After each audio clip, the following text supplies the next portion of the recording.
So we're in chapter 13 of your world history book, and we're on section 4. We're going on with Hernando Cortez in Mexico. So we see these Spanish conquistadors coming in to conquer the New World, looking for gold and looking for a passage to the Orient. Two things. And then, of course, we had Ponce de Leon looking for a fountain of youth on top of that. Looking for all kinds of treasures to bring back to Spain, as Spain has had financed them to do so. Spain, you will find, becomes the richest country in the world later on, due to these Spanish conquests. 1519, okay, we're with Hernando Cortez. He came into Mexico. In Mexico in 1521, he conquered the Aztecs. We saw the Aztecs. Montezuma II was the chief, and he conquered and brought Montezuma back. Remember that huge empire that we saw, a huge empire of the Aztecs? It was easily conquered by Cortez. Why? Cortez had guns. The Indians had no guns, and so his weapons were far above. And so him coming in and seeing all these bloody rituals and this cruel religion that they had, he thought they needed to be conquered anyway. But more than that, he was interested in the gold and silver and actually going in and mining the silver mines and gold mines. And he would take a lot of the Indians as his slaves to do this. And a lot of them would die until he would later on would bring in slaves from Africa. They used the Indian slaves. But the Indian slaves not only a lot of them would die, they would easily run off and not do the work. So the claim for Spain was immense. So when you think of Hernando Cortez, you think of wealth brought to Spain. I feel like a picture of him like that. I didn't know, like a red beard. Anyway, and here are the Aztecs. In 1531 to 1533 was another Spaniard, Francisco Pizarro, for Spain. And he conquered the Incas. So we had Cortez with the Aztecs. Now we have him conquering the rest of the Incas. The Inca Empire had been wealthy, but not at his peak. But he, again, having guns and such, brought into Peru and confiscated their wealth and enslaved the Indians of Peru. He forced them to work in his gold mine. So we have Francisco Pizarro, another conquistador, coming in and claiming these lands for what country? Spain. In 1540 to 1542, we have another conquistador, Spanish conquistador named Francisco Coronada. When I think of Coronada, I think of the word Colorado for some reason. Although he didn't really go into Colorado, he went towards, in fact, some people think he did come into Colorado. I shouldn't say that he didn't go there. But he was basically going into this area, and what was he looking for? He was looking for the legendary cities of gold. He heard there were I think it was 12 legendary cities of gold in the inner continent of America. So as you see, he's traveling up through New Mexico, up through Oklahoma to Kansas, probably through part of Colorado. He discovered the Grand Canyon.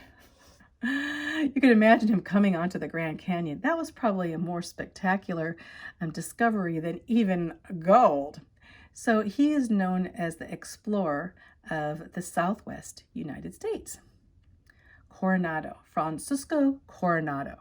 Just think of him. I relate to the United States with him because of his name being Coronado.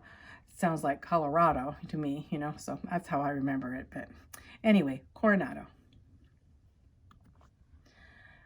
Hernando de Soto. Hernando de Soto, another conquistador, explored the southeast United States.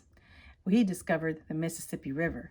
You can see him coming up from Cuba up to Florida. Remember Ponce de Leon here, and going up into the areas of Georgia over to Mississippi and discovering the Mississippi River. And May 8th, 1541, he discovered this vast river. And it was a wide, beautiful river that be able to go into the Gulf of Mexico. Comes down through the Gulf of Mexico on May 21st, 1542. See, he discovers it May 8th. A year later, he dies here. Anyways, De Soto dies, but his men continue. So you see a picture of De Soto here and him coming into this area. There was a different type of Indian tribes than they were used to, the Aztecs. It wasn't the big civilization, just the small, and going north, even the more teepee-like buildings and a little more primitive tribes along the Mississippi River. My tribe is actually at the northern Mississippi up in Minnesota. 1542, Juan Cabrillo, or Cabrillo, could pronounce it. If I say Cabrillo, that's kind of a English way of saying his name. It's Cabrillo. He was Portuguese. So far we've had Spanish conquistadors. Well, Portugal, remember, Portugal was interested in going around Africa, sailing around Africa. They were not interested at first. In fact, we know that Columbus went to Portugal first, and Prince Henry the Navigator and all. But they were interested when Prince Henry the Navigator died. The king there was interested more in going around Africa. Didn't want to chance, going west across that vast Atlantic Ocean. But now they found, Spain was there, was right next to Portugal. In fact, they share the same peninsula, and Portugal coming in, wanting to go and explore the areas that the Spanish conquistadors were bringing back gold from. So most of the time, these Portuguese were also employed by Spain already. So now Portugal, the country, wanted to get involved. And so Portugal came and employed by Spain. First of all, Spain explored the coast of California. So Cabrillo, being Portuguese, not allowed by Portugal, but sailing under Spain, explored the coast of California. He battled the Aztecs, as some of the Aztecs had actually come into that area, and he was in the I wouldn't say California area, but Mexico area, and he had he was involved in the conquest of Cuba. So he already had fought. He's an Indian fighter, I should say, and he landed finally in San Diego. And as he sailed up the coast of California, he missed San Francisco. So he never had claims really to San Francisco and seeing San Francisco. He was attacked by Indians in California, and he died of gangrene from his wounds. That's infection, bad infection. He was buried on the Catalina Islands. Where are the Catalina Islands? They're in Newport Beach down there, in Southern California. And Spain now claimed California because of Cabrillo. Even though he was Portuguese, the Portuguese had not had claimed, because he sailed for Spain, even though he was Portuguese. Cabrillo also took many Indian wives. I should just say that. He was actually interested in settling there, but he ended up dying. Spain's empire became the wealthiest and most powerful in the whole world. So here's a map of New Spain. You can see here how they're conquering not the Aztecs and conquering the Incas. They conquered the tribes there. Spain came as the first under Queen Isabella and King Ferdinand of Spain. And you can see here what they actually had claims of all of the western area of South America, this whole western side, and all of western United States and Mexico, and all of the islands. all of the islands in the Caribbean Sea and Gulf of Mexico. This whole area were claimed of Spain. Not only that, when Magellan sailed around the world, they also claimed the Philippine Islands over on this side. So they had a vast and powerful empire in the New World growing. Like I said, they owned all of South America now except for Brazil. This area is Brazil. They owned Central America, Florida, California, Southwest United States, and they had exclusive rights to the North American continent so far. And they called the North American continent New Spain. They had found huge quantities of gold and silver, and this poured into Spain, making Spain the wealthiest and most powerful country in the world. Portugal's claim now. As we said, Portugal saw what was going on. And so, they also realized that their Portuguese sailors, which, had been trained by Prince Henry's school that was there in Portugal, that they went to Spain because Spain was providing them for the money to be able to do their jobs, and they were bringing back riches to Spain. In 1500s, a Portuguese sailor named Pedro Cabral. Now this is where it gets a little convoluted. This is where it gets a little divided, where Spain's going to have to divide its wealth, because Pedro Cabral was blown off course by a storm. He's heading, over here to the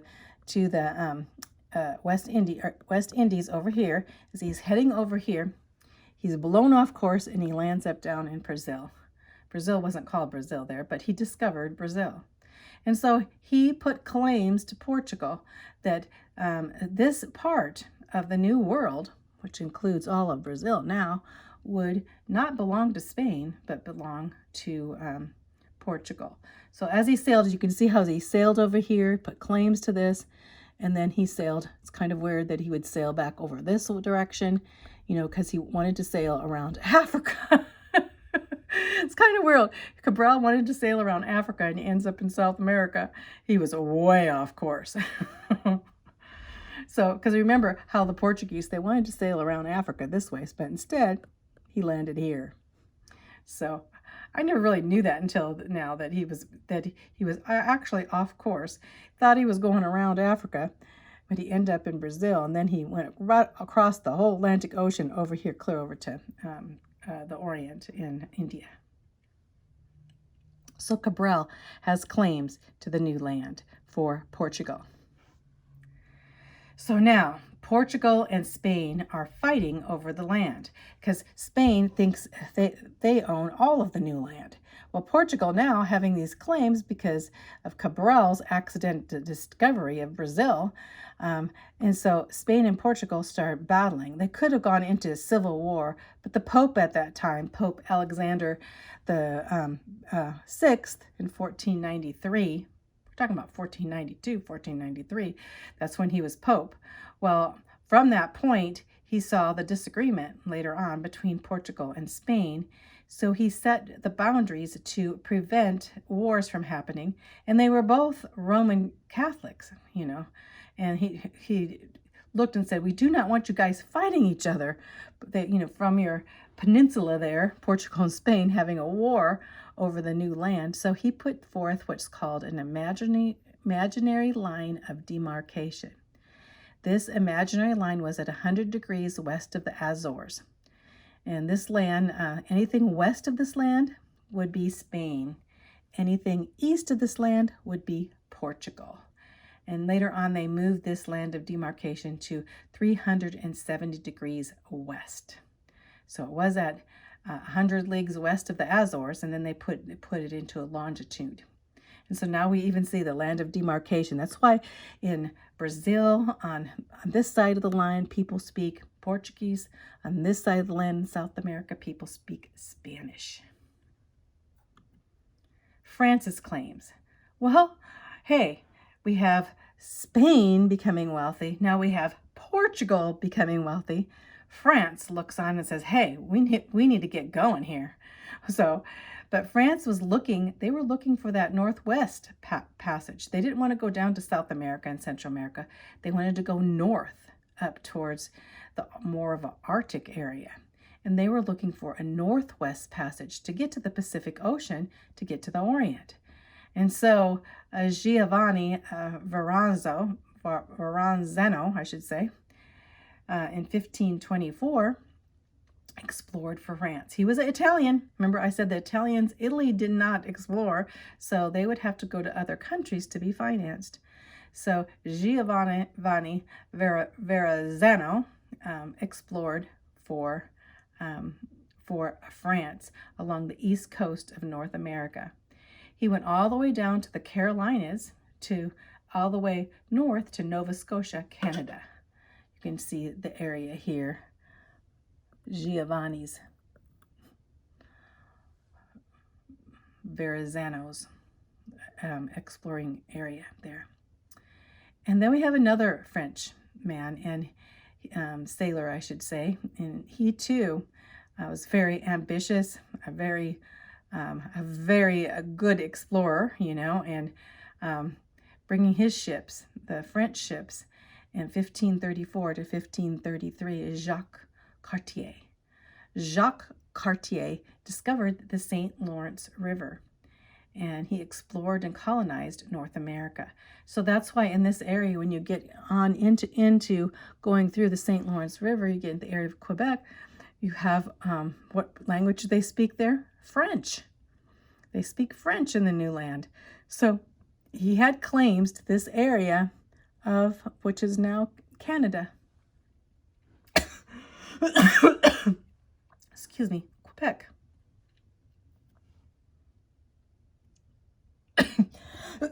Jacques Cartier. Excuse me. England had its claims with John Cabot. John Cabot, he was sailing for England under King Henry VII. But when you think of King Henry's now at this time, you'll always think of King Henry VIII because he's the one that, you know, killed his wives and went into the Anglican Church and everything. But King Henry VII was the navigator. He sent John Cabot in 1497 to the eastern coast of America, from Labrador, that's towards Canada, to Virginia. And he was the first explorer under England to reach the North American mainland. I say under England because guess what other explorers we had before that?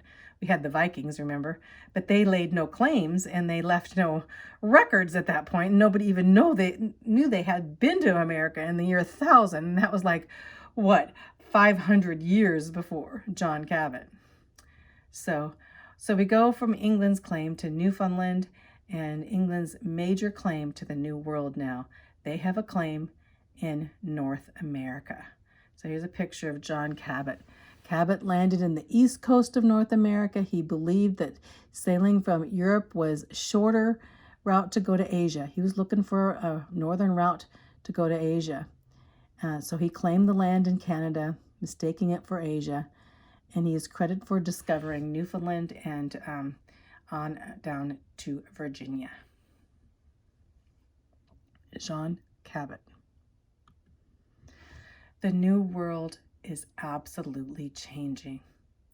From the medieval times in Europe, now we're going to go on to the Protestant Reformation that's going to go on to Europe.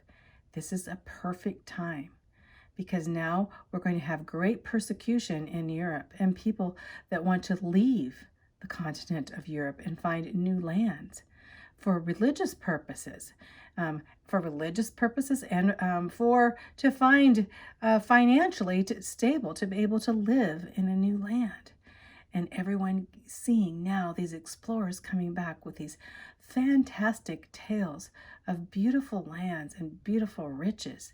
So people are not only wanting to come for the land and the gold and the riches, but wanting to come for freedom. So we'll see that.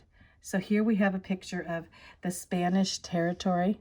Spain had claimed this territory along This is Mexico, California, Texas, New Mexico, down to Central America, Panama here, all of the West Indies, including, you know, Cuba, Hispaniola, all this, Florida, all this is Spanish, down all the way the West Coast, Peru, all these areas, clear to Argentina, was Spanish, owned by Spain or claimed by Spain.